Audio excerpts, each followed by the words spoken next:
All right. Hello, everyone. Good evening. My name is Nicole, and welcome back to our English class. Building on our last discussion from, the last session about the specific vocabulary words critical for IELTS and TOEFL, today we're going to focus on the power of effective phrasing. So we are going to focus on IELTS and TOEFL phrases. So you see, it's not just about knowing a lot of vocabulary or grammar rules. Well, those are definitely important, which is why I included it, which is why I started with it. What really sets apart a high-scoring test taker is their ability to use language precisely, naturally, and strategically. Now, a big part of that comes down to the specific phrases and expressions you choose. Because think about it, in both speaking and writing sections of IELTS and TOEFL, you're expected to articulate your ideas clearly, logically, and in a way that sounds sophisticated yet understandable and natural.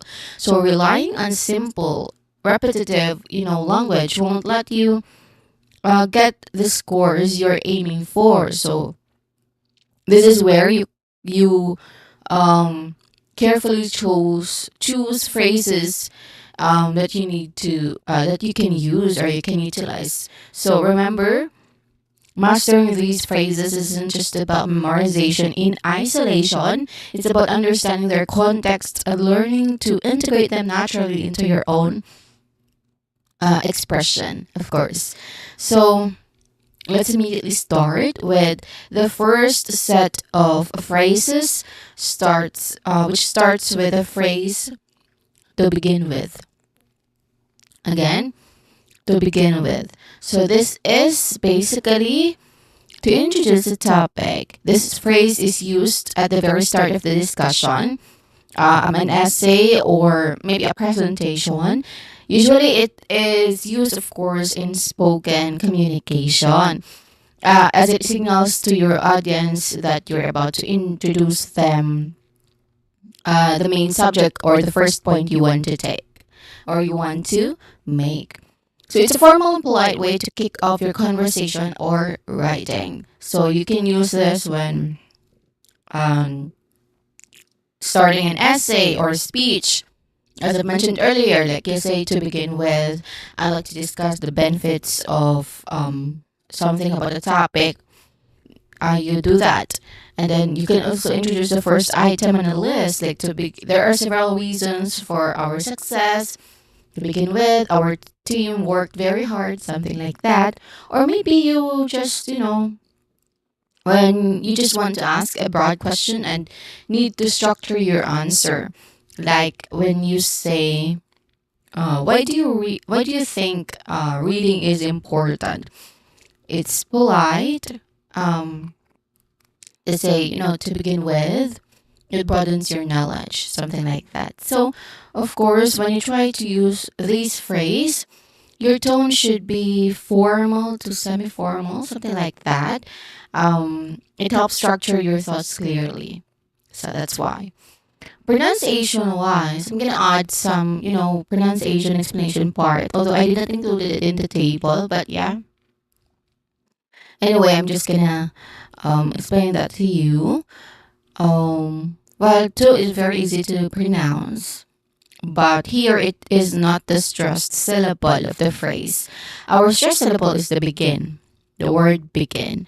This is the stressed syllable. So, um, the stressed, not the stressed syllable, but the stressed word. But the stressed syllable of this word is gin, which is the second syllable. So begin, okay, to begin with. All right.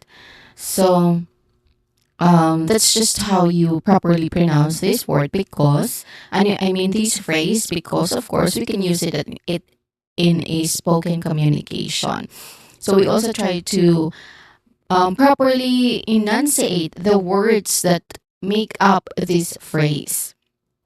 Okay, although these words are really not that really easy for some, but yeah, it can.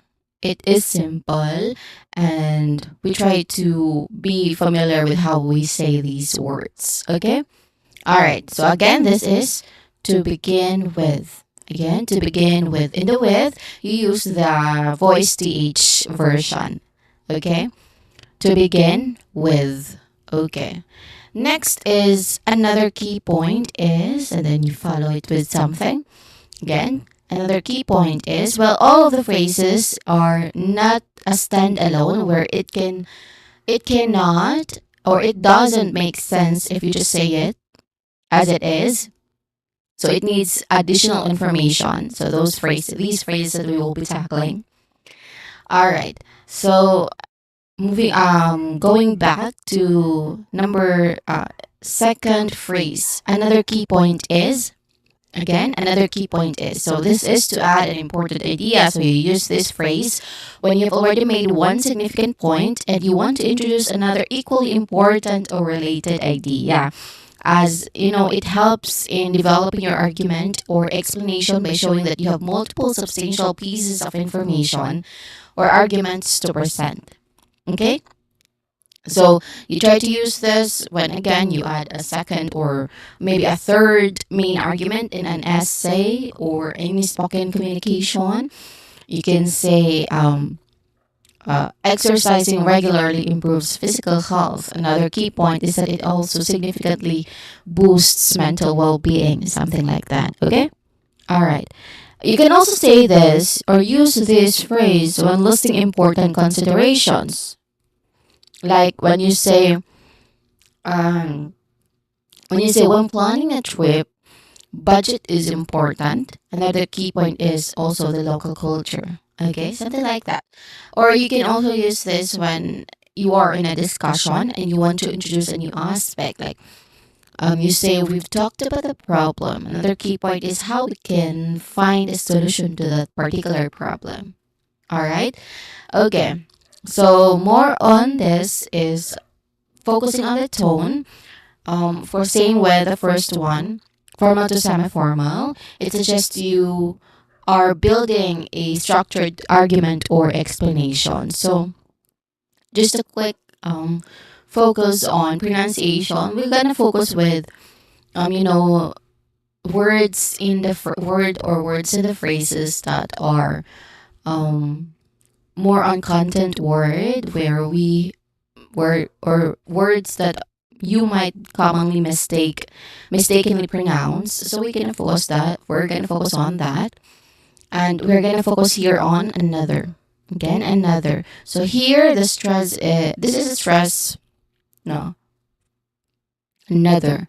The stressed syllable here is on the second syllable na. So another. Okay, another. So you use the voice th sound again. How do you see or how do you recognize that a particular sound is voiced sound? You just gotta touch your throat, touch your neck, and then say the sound. If your throat vibrates, then of course it is a voiced sound. If it does not vibrate, then it's not a voice sound or it is voiceless. Okay? Then again, I mentioned that here we're going to focus or we're going to utilize the voice th sound. So we should be able to produce a vibrating th sound. Okay? So we're going to say this. V, v. It did vibrate. So this is a voice th sound. And another, there. Okay? All right. Another word I would focus is on point. Point, which has a diphthong sound in the middle. Again, what's a diphthong sound? It's when a vowel smoothly glides to another vowel, or vowel sound plus vowel sound, basically. The vowel sound here is a clear oi. Oi. So that's a vowel sound, all right? Though I cannot show you the IP transcription of it, but it just looks like O and I, but it looks different also at the same time. But yeah, it produces or it combines the sounds of O and I. Okay, so oi, that's a diphthong sound, and it is clear in the word point. Okay, in key, it's just there's a long, clear e sound here. So again, this is another key point is. Another key point is third, for instance. This is to give an example. So this phrase is used to introduce a specific example that supports or clarifies a general statement you have just made. It helps you make your abstract ideas more concrete and easier for your audience to understand by providing a real life or hypothetical situation. So it is interchangeable. For example, um, it is interchangeable with, for example, I'm sorry, forget the with, but yeah, it you can say for example or for instance. Okay, it's the same. It can be interchangeable. It both gives an example. Okay, all right. So, when you try to use this phrase, your tone should be formal to neutral. It's very common in both academic and everyday speeches, so that is why formal to neutral. You can choose between that depending on your goal in the communication. Okay? So, here we're just going to focus with instance, where the stress is on the first syllable, instance. Okay? Instance. So, there's a short E sound in the first syllable. Instance. In. Okay? Instance.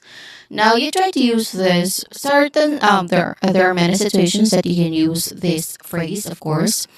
Say for example, one of which is after making a general statement, just like I mentioned earlier, where you can say many animals can adapt to cold weather, something like that. For instance, polar bears have thick fur and a layer of blubber, something like that. Okay, so you can use that, or maybe you can use that to illustrate a concept, like in the sentence or when you try to say, learning is a new skill that requires practice. For instance, playing a musical instrument needs daily rehearsal. Okay, so those are just some situations or contexts that you might use this phrase. Next is to elaborate. This is to explain in more detail. You use to elaborate when you have made a statement and you sense that it might not be fully clear, or you want to provide more depth and specific information about it. So it signals that you are about to expand and give more information on what you just said. You provide additional facts, additional reasons, or even additional steps. So you try to use that when you know in a presentation, maybe before diving into specifics. You can say that I mentioned the challenges we face. To elaborate, let's look at the financial difficulties and market competition, something like that. Okay? So your tone here, it's the same with the first two, formal to semi-formal, as here it indicates a willingness to provide thorough explanation. All right? All right. Pronunciation wise, I'm gonna focus on the word elaborate, the content word in this phrase.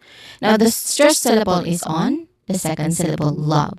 Okay, love, elaborate. Now, it starts with E, which is a short E sound, elaborate, love. And then it ends with rate, which has a clear diphthong sound. The diphthong here is A. Again, the diphthong is A in rate. Okay? So elaborate, to elaborate. Next is to put it simply. This is to clarify a complex idea. This phrase is used when you have explained something that might be complicated or technical, and you want to offer a simpler, more accessible explanation. So it's a way of simplifying a complex concept into its most basic terms, often for an audience that might not have specialized or that yeah, specialized knowledge about that something, those technicalities of something. So we try to simplify what we have just said, because not all, especially if we're talking about technicalities, not all are very familiar with that in different contexts. Like in science, for example, when you try to explain quantum physics, of course, that particular term alone is not familiar with with everyone. I am not that familiar with that. But, I'm just going to use this as an example. I searched upon it and someone also told me about it, my friend. Well, when you try to say just, when you try to explain quantum physics, of course, you try to simplify. You try to, explain it in simple terms. But before that, you might say quantum physics deals with the behavior of matter and energy um, at the atomic and subatomic level. So those that kind of explanation is not really easily grasped by many. So you can add by saying, to put it simply, it's the study of how the smallest things in the universe work. And that sentence alone is really easily grasped by many. So you can say, quantum physics is the study of how the smallest things in the universe work. Okay?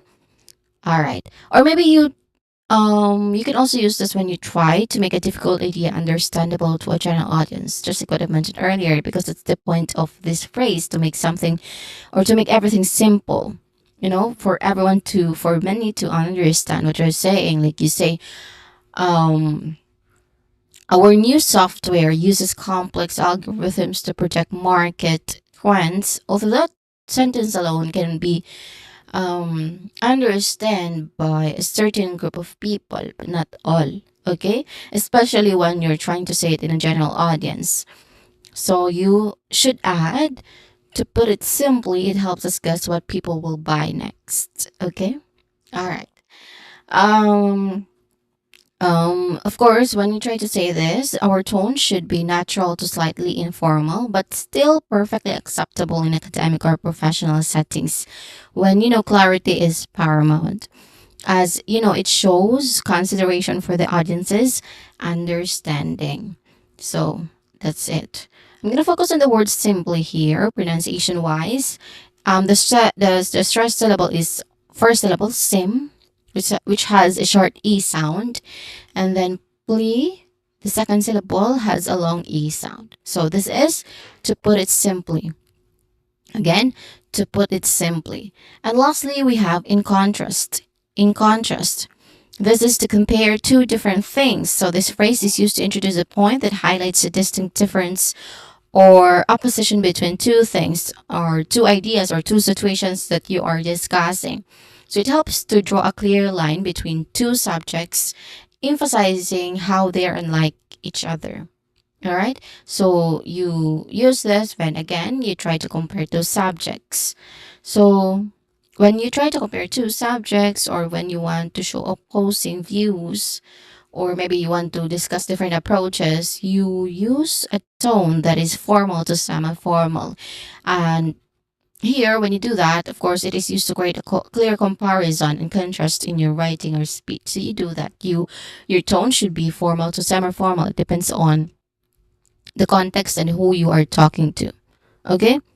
I'm going to focus on contrast here, pronunciation wise. The first syllable is the phrased, the stressed syllable, contrast. So, well, here in contrast. Okay, contrast. So that is the stressed syllable. So here the phrase is again in contrast. So these are the first set of phrases that we have talked for, that may be used in IELTS and TOEFL examinations. Let's start by seeing that you're following with me.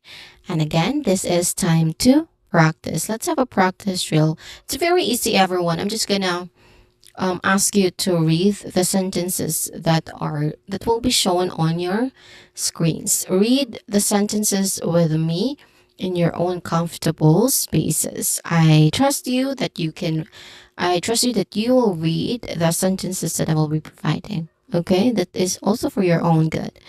I highlighted the phrases that we've talked about earlier, And I just added some, information because those phrases again cannot stand on its own. It needs to be continued. It needs to be provided additional information. So that's what I did. All right. So following sentences might be long, but it's okay. We're just gonna read that one. Starting with to begin with. To begin with, let's discuss the rules. Next, she enjoys reading books. Another key point is that she also loves to write her own stories. Many fruits are good for you. For instance, apples and bananas offer many health benefits. The new plan will help students learn better. To elaborate, it includes more hands on activities. This difficult idea can be confusing. To put it simply, it means paying attention to details. Living in the city is very busy. In contrast, life in the countryside is often calm and quiet. All right. Those are the first set of phrases. Let's move on to another set of phrases, starting with on the other hand.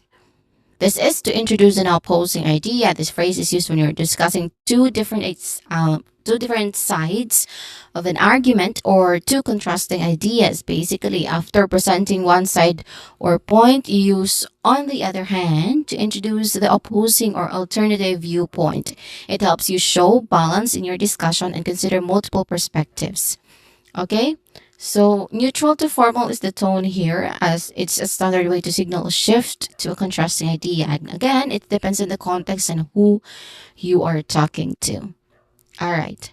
So pronunciation wise, on the other hand, um, the the word other here has a stressed syllable on the has the stressed syllable on the first syllable. Ah. So on the other hand, hand, which is the content word, it has a clear ah sound, a short ah sound like in cat. So on the other hand, next is from my perspective. This is to share a personal opinion. So this phrase is used to clearly state that what you are about to say is your personal view, it's your opinion, it's your way of looking at something. It signals that you are offering a subjective insight, which it might differ from others' views or from a general consensus. And it's polite and shows that you're aware others might think differently. All right. So when you're trying to use this phrase, it usually is used in a tone that is semi-formal to formal. It's a polite and effective way to introduce a subjective statement. Pronunciation wise, of course, we focus on a content word. Here's perspective. The second syllable is the stressed syllable here, which is on peck. Peck, which has a short S sound. Okay?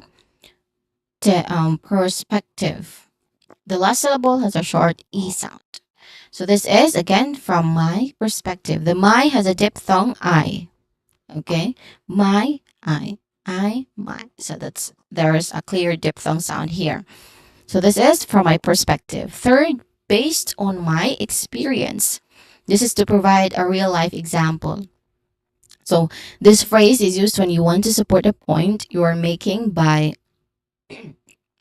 drawing on something you have personally observed, you have personally done, or learned in a real life situation. So it adds credibility, of course, to your statement because it is rooted in practical knowledge rather than just a theory. It's a personal experience rather than just knowing what is that about. Okay? So you experience that personally. There's a first-hand experience.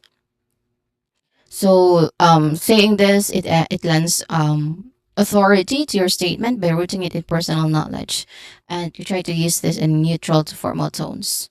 All right. So here we have pronunciation wise experience. The stress syllable is in the second syllable. Spur, exper, yeah, experience. Again, experience based on my experience. Next, to summarize, this is to conclude an argument. So this phrase is used at the end of a discussion a paragraph, or a longer piece of writing. It signals that you're about to give a brief overview of the main points that have been discussed. Often, is used to draw a conclusion or reiterate the core message. So it helps to consolidate information and leave the audience with a clear understanding of the key takeaways. All right? So it's a common and effective way to wrap up a discourse, basically. Pronunciation wise, focusing on summarize, which has a stressed syllable on the first syllable, so summarize. It ends with a buzzing sound, letter Z sound. Okay? Summarize, to summarize.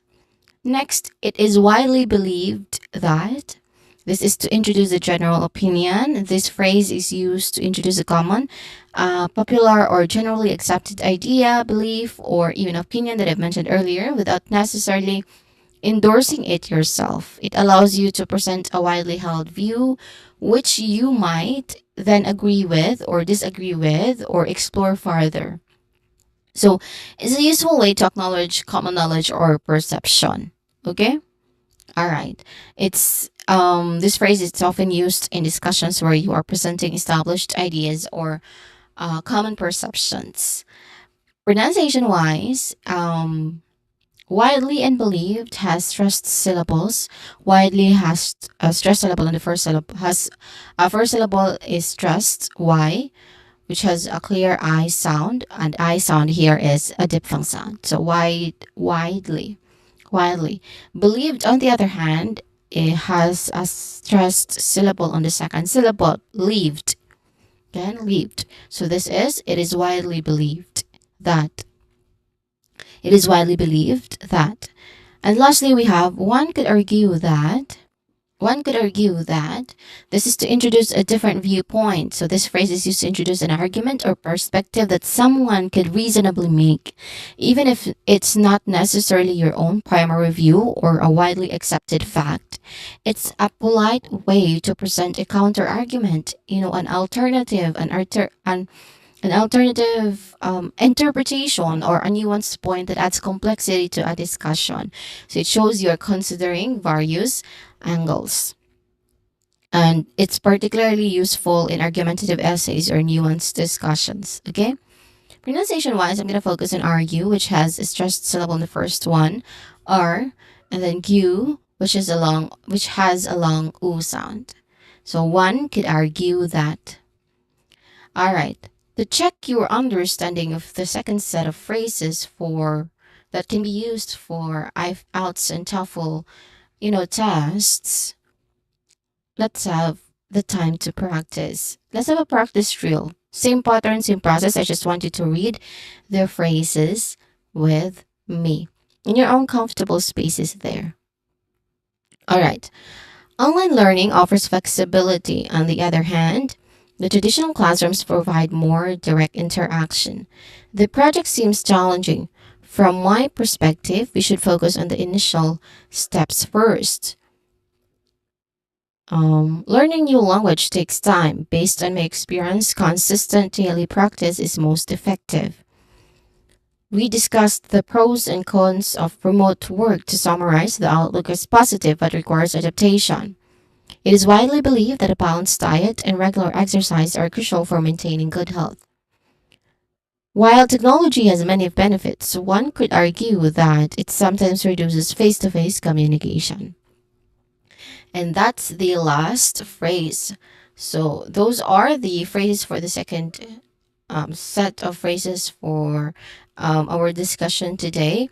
Let's immediately look into another set of phrases, starting with the phrase, this suggests that. So this is to explain a result. This phrase is used when you are drawing conclusion or making an inference based on evidence, on data or observations. So you present certain facts or findings and then you use this suggests that. So to explain what those facts imply or indicate. It's a way of interpreting information and showing a possible outcome or underlying truth. Okay? It's not a definitive statement, but rather an interpretation. So it implies a recent conclusion based on available information. All right. So pronunciation wise, we focus on suggests, which has where the second syllable is stressed. So this is suggests. Again, suggests. Both this and that uses voice th sound. Okay. So this suggests that. Second, a common misconception is this is to correct a wrong idea. You use this phrase to highlight a belief or understanding that many people hold, but which is actually incorrect or misleading. It sets up an opportunity for you to then provide the correct information or clarification. So it's effective for, debunking myths or clarifying widespread errors. All right. So you try to aim to educate and correct. Okay, that's your aim here. So your tone should be formal to informative. All right. Focusing on pronunciation, focus on the word misconception, which has a stress syllable on the third syllable, sep. So this is misconception. And then, if you remember, if there is a tion at the end, you usually say it as shun. Okay, tion, shun. So a common misconception is now the word is here is pronounced with a buzzing sound at the end. Okay, a voiced buzzing sound at the end. So this is a common misconception is. Again, is. Next, what I mean by this is to clarify a statement. So this phrase is used when you have made a statement that might be vague, that might be complex or potentially misunderstood, and you want to rephrase it or explain it more simply and clearly. So it's a self-correction, basically, or a way to ensure your audience fully grasps your point by offering a clearer, often more specific explanation. So it's very conversational and, helpful for clear communication. So your tone should be neutral to semi-formal. Okay. Pronunciation wise, maybe we can focus with the first three words. What I mean, so, what has a short sound? I is a diphthong sound, and then mean has a long e sound. Okay, what I mean by has a diphthong I sound, and this uses voice to each sound, and is has a buzzing sound at the end. So, what I mean by this is all right.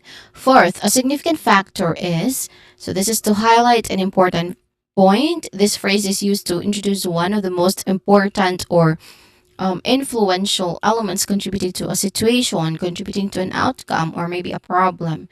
It signals that the point you are about to make holds considerable weight and it plays a crucial role in the overall discussion, so it emphasizes the importance of the point being made. So your tone should be formal to academic. Okay, so we focus on significant, which has where the second syllable is stressed, nif. So signif, where it has a short e sound. Significant, a significant factor. Factor also has a stress syllable in the first one. Factor. So a significant factor is still has a buzzing sound. Next, in academic terms, so you use this in to use a formal explanation. So this phrase is used when you want to explain something using precise, formal, and often specialized language or technical language, as it would be expressed in academic or professional contexts. It signals that you are shifting to a more technical or scholarly vocabulary to provide a rigorous and accurate explanation. So, it's often used after a simpler explanation or when comparing common understanding to a more formal one. All right? So, this is highly formal academic and technical tone. So, we focus on the word academic, which has a stressed syllable on the third one, dem, which has a short s sound. So in has a short e sound, and then academic and terms. Okay, in academic terms. Lastly, let's consider the case of Let's consider the case of this is to introduce an example. This phrase is used to introduce a specific, often detailed example or scenarios which illustrates a broader point that you're trying to make. So it invites your audience to focus on particular situation as a concrete illustration of your idea, making your argument more tangible and easier to follow. All right. So tone should be semi-formal to formal. It's, a polite and structured way to present an illustrative example. Focus and consider here, pronunciation-wise. Second syllable is stressed, said, which has a short e sound. Consider the case of. So let's consider the case of again. Let's consider the case of, and that's the last phrase for the third set of phrases. With that, let's go over with some practice time. Of course, we are not gonna move on to another set of phrases without practice drill, which is very easy as I've mentioned earlier. Same pattern, same process. You're just gonna read. We're just gonna read here the sentences that I've provided. All right, starting with this. The data shows a decrease in sales. This suggests that consumer interest in the product may be declining. A common misconception is that all fats are bad for your health. However, some are essential. We need to be more efficient. What I mean by this is we should reduce wasted time and resources. The success of the project depended on the many elements. A significant factor is the strong teamwork demonstrated. The experiment yield unexpected results in academic terms. This indicates a need for further empirical investigation. And lastly, many companies are adopting remote work. Let's consider the case of a tech startup and transition completely online. All right. So let's move on. Let's move on with another set of phrases. Starting with a major advantage is. Again, a major advantage is. So this is to discuss a benefit. So this phrase, it is used when you want to highlight a significant positive point or benefit of something. It signals that the feature you're about to mention is a strong reason in favor of a particular idea, a particular decision or item. So it's often used when weighing pros and cons. So you try to use this in different contexts, um like when describing the benefits of a product or service, like you can say, the new software integrates well with existing systems. A major advantage is its user-friendly interface, which makes it easy to learn. Or maybe when you discuss the positive aspects of a plan or approach, you can say, working from home offers many benefits. A major advantage is the flexibility it provides for managing personal life. Or not just in spoken communication, but also in written communication, like in an essay, to introduce a strong positive argument, you can say, investing in renewable energy is crucial for the future. A major advantage is the reduction in carbon emissions, leading to cleaner air. All right. So your tone here should be formal to semi-formal. It's assertive and emphasizes a key positive aspect of something. Pronunciation-wise, on advantage, which our second syllable is stressed, van, advantage. Okay, advantage. So there's a short e sound at the end. And syllable, titch. Major. Major has may is the stress syllable, which has a clear diphthong a sound. So this is a major advantage is. Next, a potential drawback is. So you want to discuss a disadvantage. This phrase is used on introducing a possible negative point or disadvantage of something. So this is opposite from the first phrase. It signals here that the feature you're about to mention could be a problem or a negative consequence. The word potential, it emphasizes that it might happen or there is a possibility rather than, they are certain about it. This phrase is useful for presenting a balanced view. So you try to use this when discussing the downsides of an option, like, yeah, online education is convenient. But a potential drawback is the lack of face-to-face interaction with, peers. Or maybe when you identify possible issues with the plan. So you say launching the new product quickly could be good, but a potential drawback is that we might miss some critical testing steps. Okay? So it's cautious and it highlights a possible negative aspect of something. You know, you're just being very careful here. Well, focusing on pronunciation for potential. So the third syllable is the stressed one, potential. No, second syllable, 10. Potential. Again, potential, which has 10 has a short e sound. Drawback has a stressed syllable on the first, drawback is a buzzing sound still. So this is a potential drawback is. Next, this plays a crucial role in.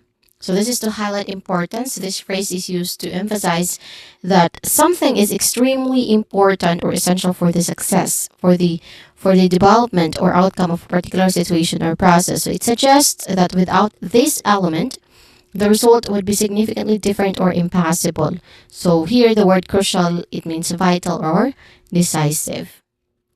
So you try to use this when explaining the importance of a factor like communication is key in any team. This plays a crucial role in, ensuring that tasks are completed efficiently and without misunderstandings. Or maybe when you try to discuss the impact of an element, like clean water access is fundamental for communities. This plays a crucial role in preventing diseases and promoting public health, something like that. Okay? It stresses the high significance of the subject. All right, pronunciation wise, this uses voice th sound. Plays has a diphthong a sound, and it ends with a buzzing sound. So plays. Uh, very easy. And then crucial. It has a stressed syllable in the first one, cru, which has a long u sound. Crucial. And then roll, which has a diphthong sound o, and then in with a short e sound. So this plays a crucial role in. All right. Next, in light of this is to explain a decision based on facts. So this phrase is used to explain a decision, an action, or conclusion that has been made because of specific information or circumstances that were just mentioned. So it signals that what you're about to say is a logical consequence or a reasonable response to the facts previously presented. It implies that the information sheds new light to the situation. Like when you're trying to present new information, we use this phrase like when you say the budget for the project has been significantly reduced. In light of this, we will need to reconsider some of our initial plans. Or when you're trying to explain a change in strategy, like saying, our market research shows a clear preference for eco-friendly products. In light of this, we are shifting our production to more sustainable materials. So it indicates a reasoned and informed decision. Pronunciation-wise, in has a short e sound. Light has an I sound, which is a diphthong sound. And then of, you usually say it with a letter V sound at the end instead of. So of and light of. And then this has, of course, it's clear that they use a voice th sound here. So this is in light of this. Next, to a certain extent. This is to show partial agreement. This phrase is used when you agree with part of an idea or statement, but not entirely, or when something is true up to a certain point, but not universally. So it allows you to express qualified agreement or acknowledge a partial truth without, fully committing. It shows nuance in your opinion, basically. So to a certain extent. You use this when you agree with a statement but want to add a reservation, like, I agree that stricter laws are needed. To a certain extent, they can help reduce crime, but education is also vital. Or maybe when something is true in some situations but not all, so context to context or context based, like technology makes our lives easier To a certain extent, this is true, but it can also create new complexities. Okay, something like that. So it's a polite way to express a conditional or qualified opinion. Okay, all right. Pronunciation wise, certain, which there's the first syllable is stressed syllable, sir. So certain, which has a short e sound, certain. And then extend. The stress syllable is in the second one. Stent, which has a short e sound. Ik has a short e sound. Okay, so this is to a certain extent. Again, to a certain extent. And lastly, we have by contrast. By contrast, so this is to show a difference. This is similar to in contrast earlier, the phrase in contrast. This phrase is used to highlight a clear difference or position between two things being discussed. It draws a sharp distinction, emphasizing how one subject differs from another that was just mentioned.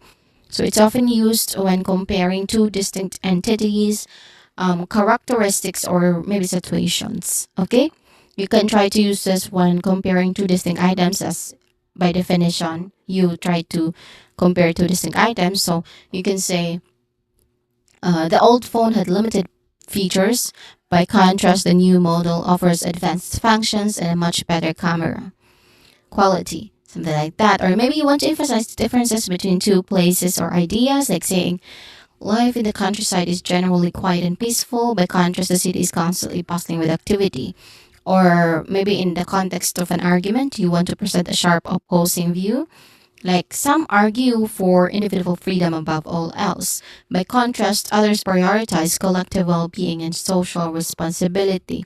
So it effectively contrasts two subjects. Pronunciation wise, by has an I diphthong sound.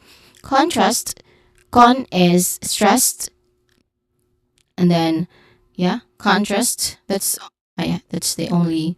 Those are the only words. So by contrast. So this is the end phrase for this set. And with that same pattern, of course, it's time to practice. Let's start with the first phrase. A major advantage is. Working from home offers great flexibility. A major advantage is that it saves time and daily commutes. Investing in new technology can be beneficial. A potential drawback is the high initial cost involved. Education is fundamental for personal growth. This plays a crucial role in shaping an individual's future. The company's profits have decreased. I'm sorry. The company's profits have decreased. In light of this, we decided to reduce non-essential spending. And another, I agree that social media can be distracting. To a certain extent, it also helps people stay connected. And lastly, summers in the city are very hot and humid. By contrast, the mountain climate remains cool and dry. All right. So those are the phrases. Fourth set of phrases, and now we are on our last set of phrases, starting with regard to. So this is to refer to a specific topic. I'm sorry. To refer to a specific topic. You use this to introduce a specific topic, as I mentioned, or a specific area that you are about to discuss or comment on. So it's a formal and polite way to signal shift in focus to a particular subject. It is often used at the beginning of a sentence or a clause when you want to make statement about something specific. Like when you are responding to a question about a particular subject, you can say, with regard to question about the project deadline, we are still on schedule. Or maybe you want to introduce a new specific point in a discussion. You say, the company has made significant progress this year with regard to our financial performance. Profits have increased by 15%. Okay? Or maybe in formal writing too, to direct the reader's attention, you can say, with regard to the environmental impact, new regulations will be implemented next quarter. You can write that. All right? So it's professional and precise. Pronunciation wise, with uses voice th sound with a short e sound. Regard, focusing on the emphasizing the second syllable regard. So there's a stress syllable here, guard, and then to. So with regard to. Next, in the context of, this is to provide background information. So this phrase is used to set the scene or provide a specific background or circumstances within which something should be understood. It helps to clarify the meaning of an idea or statement by explaining the situation, the framework or environment it belongs to. So it's crucial for avoiding misunderstandings by giving the necessary surrounding information. Okay? So you can try to use this when explaining a concept that might vary in meaning depending on the situation. Like the word fast can mean quick, but in the context of a religious fast, it means to abstain from food. Or when discussing a decision or event, you can also use this, like saying the company's decision to expand internationally makes sense in the context of growing global markets. Okay, so it's used for precision and clarity. Pronunciation wise, in the context, con is the stressed syllable.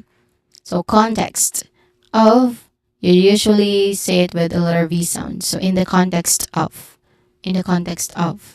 okay. Third, one notable example is, so this is to illustrate a point.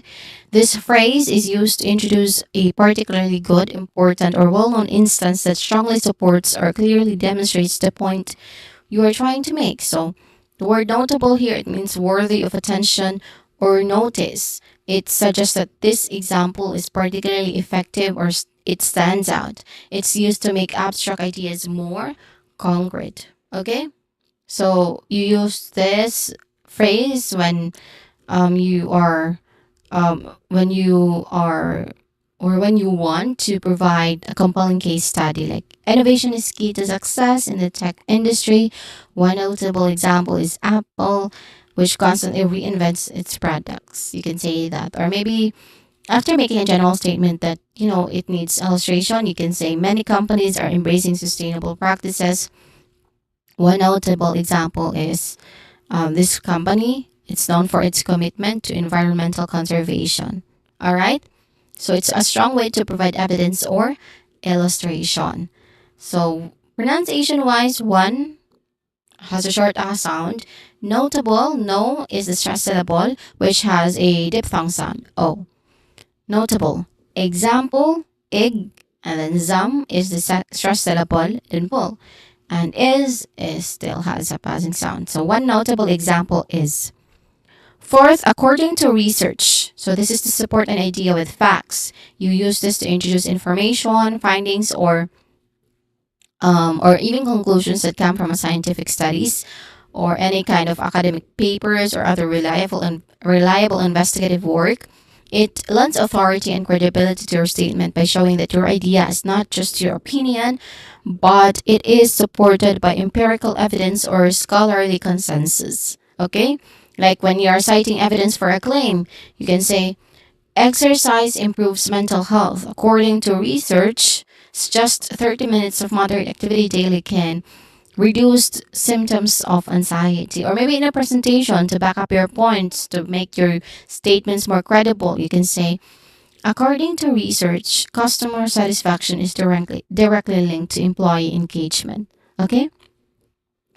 All right, something like that. You can also specify the names, the authors of the research, where it is published, so that it's more credible enough. Okay.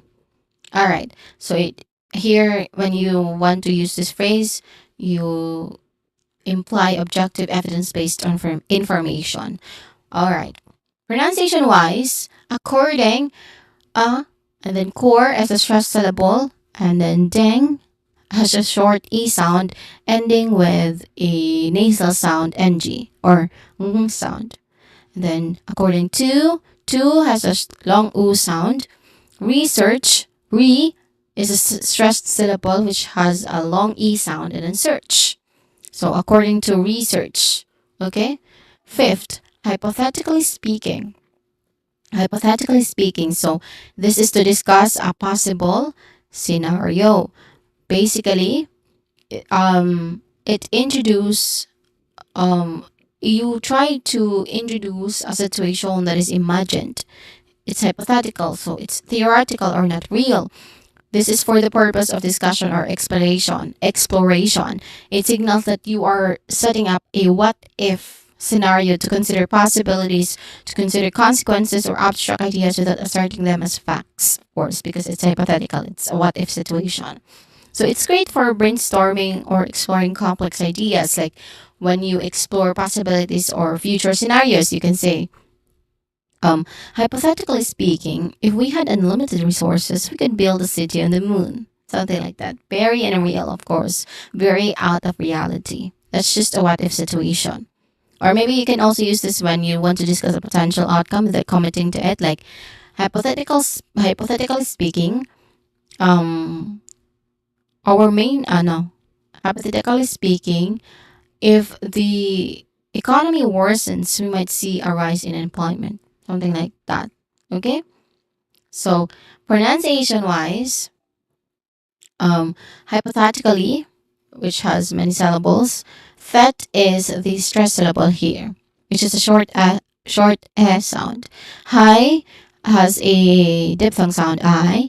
Po, short o sound, and then that stress syllable again, short s sound.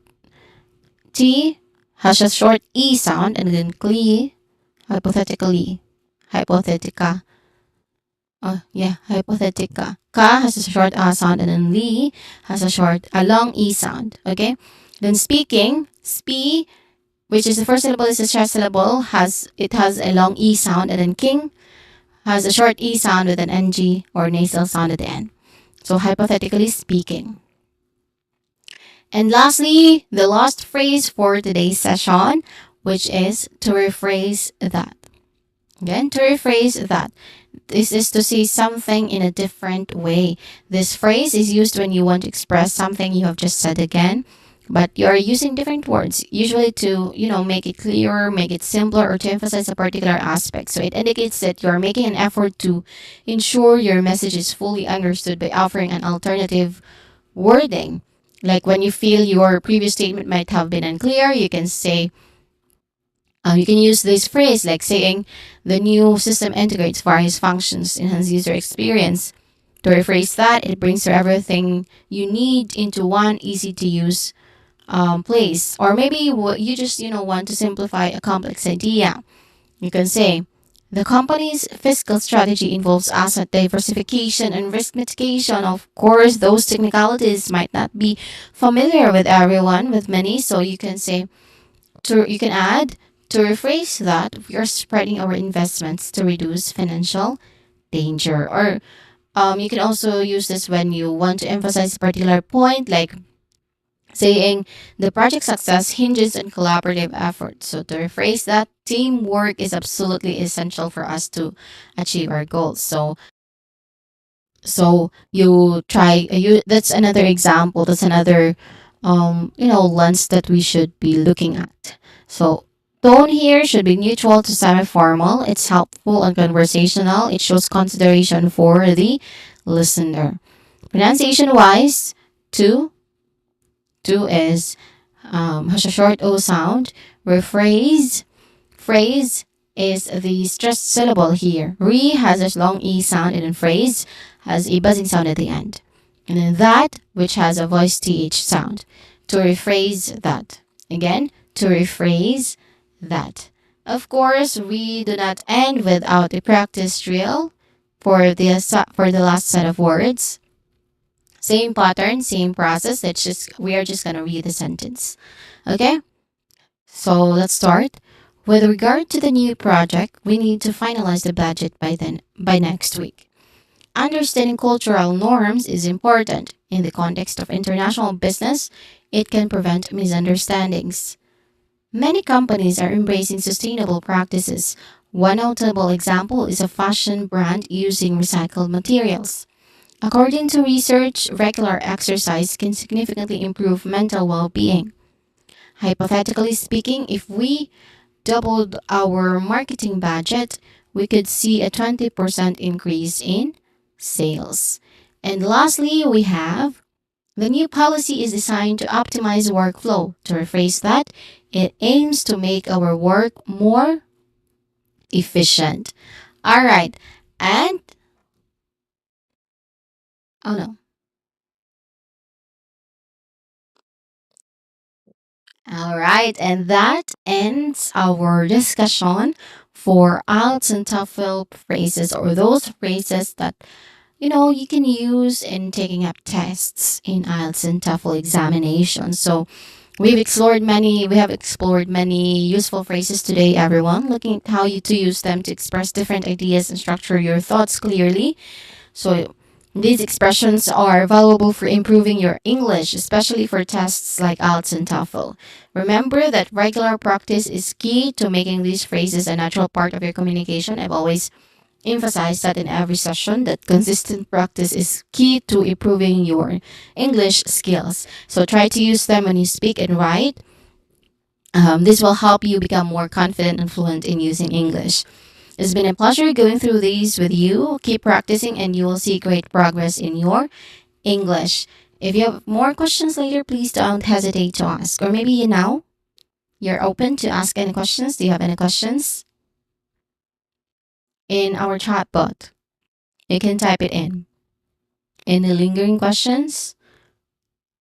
All right. I think none. So I'm just gonna wrap up everything. Have a great, have a great rest of the night ahead. So goodbye and good night, everyone.